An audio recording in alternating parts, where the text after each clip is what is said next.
Hello everyone, how are you doing? This is MD Tech here with another quick tutorial. In today's tutorial, I'm going to show you guys how to remove a user account on your Windows XP computer.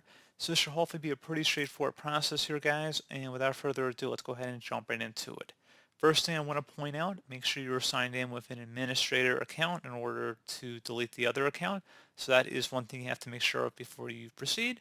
And once you confirm you are using an administrative account, let's go ahead and jump right into it.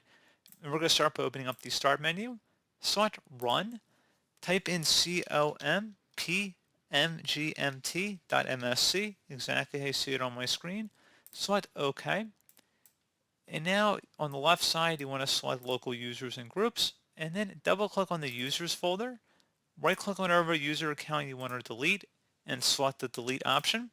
So each user is represented by a unique identifier which is independent of the username. Once a user is deleted, even creating an identically named user in the future will not restore access to resources which currently include the user in their access control list. Are you sure you want to delete the user Thomas or whatever name it might be in your case? Make sure whatever account you're deleting has been backed up with all of the files because we're going to be deleting this account. So go ahead and select yes.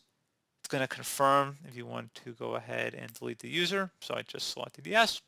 And now if we went ahead and actually logged off, we should see that that other account is no longer present. So I do hope this brief tutorial was able to help you guys out. And as always, thank you for watching.